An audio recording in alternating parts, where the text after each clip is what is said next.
Alhamdulillah ya Ramadan sudah tiba. Biasanya sih ya, kalau di awal bulan puasa badan kita itu masih butuh adaptasi. Jadi masih gampang banget lemas dan capek.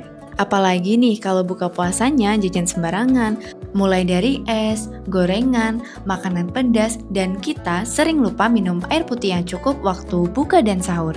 Akhirnya itu yang menyebabkan tenggorokan kita gatal dan batuk. Kalau udah kayak gini sih pasti aku selalu konsumsi herbal gurahku.